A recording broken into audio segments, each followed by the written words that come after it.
अस्सलाम वालेकुम dear viewers, welcome to gulf life Hindi YouTube channel. 6 अक्टूबर के लिए सऊदी अरब की फटाफट बड़ी खबरें। एक छोटा सा मैसेज है, चाहे तो आप सुन सकते हैं। अगर इंटरेस्टेड ना हो इस चीज़ में तो आप वीडियो को थोड़ा आगे बढ़ा दीजिए। जैसे कि मैंने 2 दिन पहले वीडियो बनाई थी फ़्लाइट के बारे में कि इंडिया जाने के लिए फ़्लाइट ले सकते हैं रियाज में बता से। तो उस टाइम मेरे पास कोई गारंटी नहीं थी क्योंकि मैं उनको पर्सनली नहीं जान रहा था। लेकिन जैसे ही वीडियो वायरल हुई, काफ़ी लोगों ने वीडियो देखी और उनके पास कॉल की, कुछ लोग जाकर टिकट भी ले आए हैं।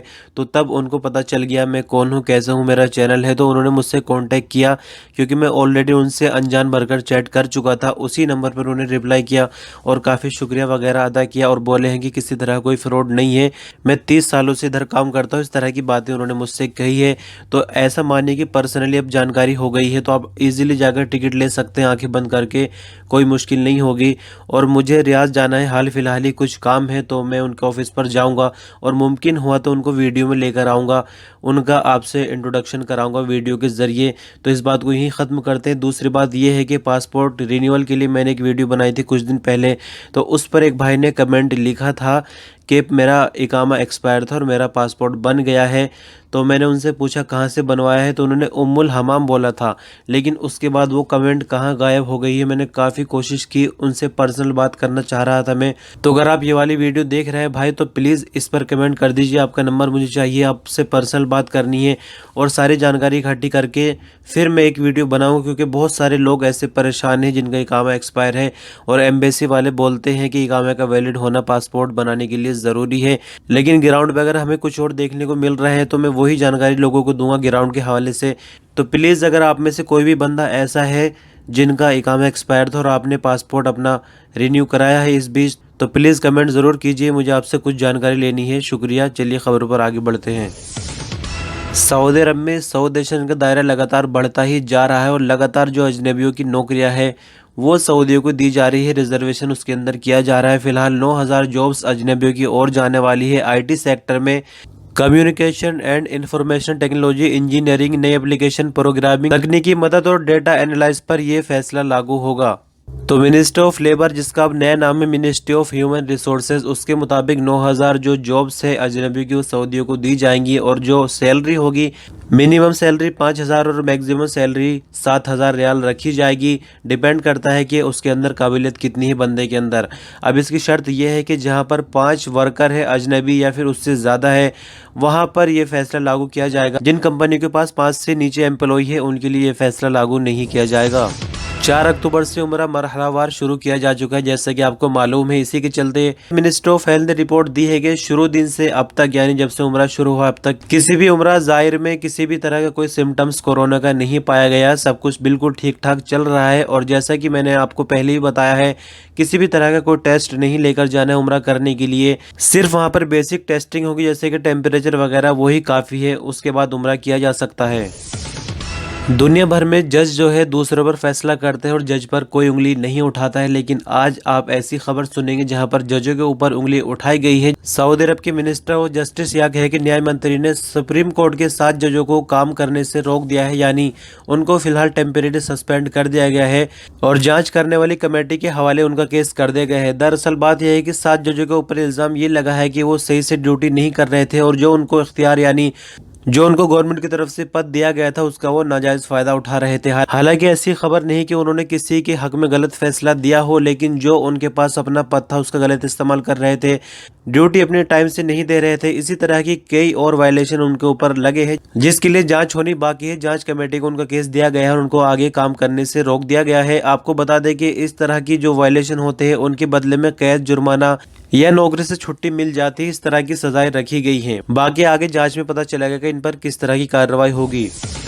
दुनिया भर में कोरोना की मुसीबत आने के बाद सब कुछ कितना बदल गया है, ये खबर जानने के बाद आप अंदाज़ा लगा सकते हैं। जैसा कि हज की शुरुआत होती थी या फिर उम्रा सीज़न शुरू होता था तो मस्जिद हराम के अंदर जो है तोहफे दिए जाते थे लोगों को, जिसमें इतर वगैरह होता था।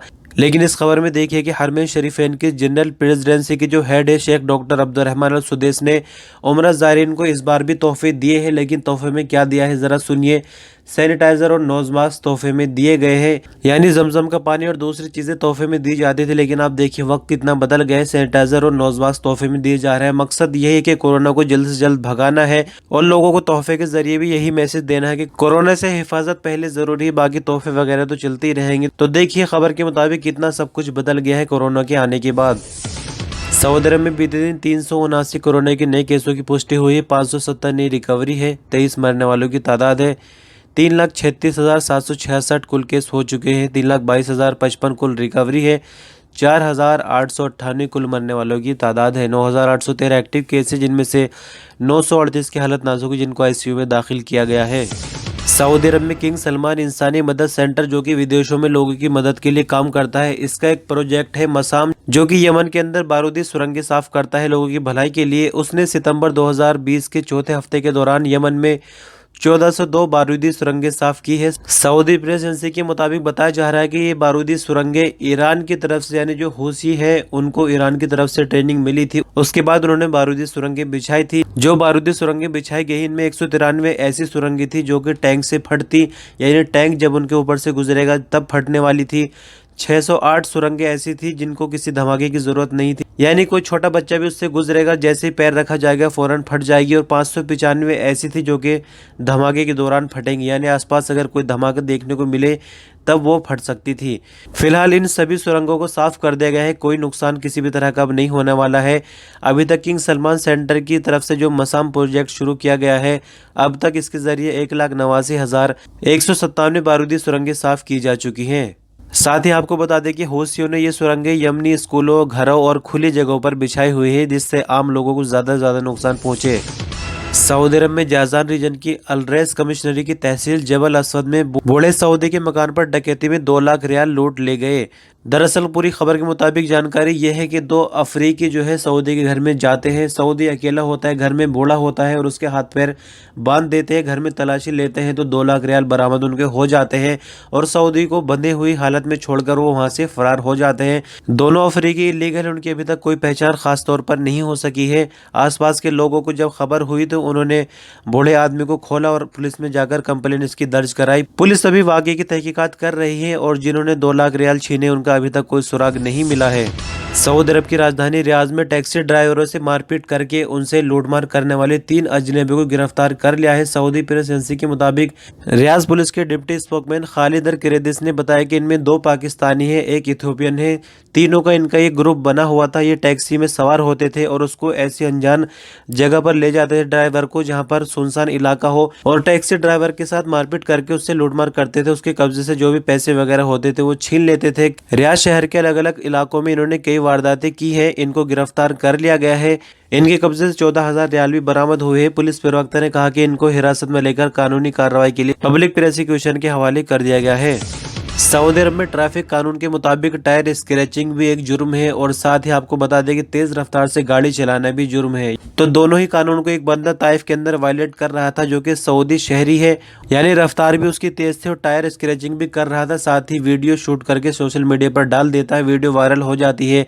तो ट्रैफिक पुलिस ने लोकेशन को देखते हुए कुछ ही टाइम में उसको गिरफ्तार कर लिया है और उसको ट्रैफिक अथॉरिटी के हवाले कर दिया गया है, क्योंकि ट्रैफिक कानून के मुताबिक उसके वायलेशन जो है काफी बड़े हैं, तो इस पर जुर्माना नहीं लगेगा। उसको सीधे ट्रैफिक अथॉरिटी के हवाले कर दिया गया है, जहां पर उस पर बड़ी और सख्त कार्रवाई की जाएगी ट्रैफिक कानून के मुताबिक। तो दोस्तों, इस तरह से खबरों का सिलसिला यहीं ख़त्म होता है।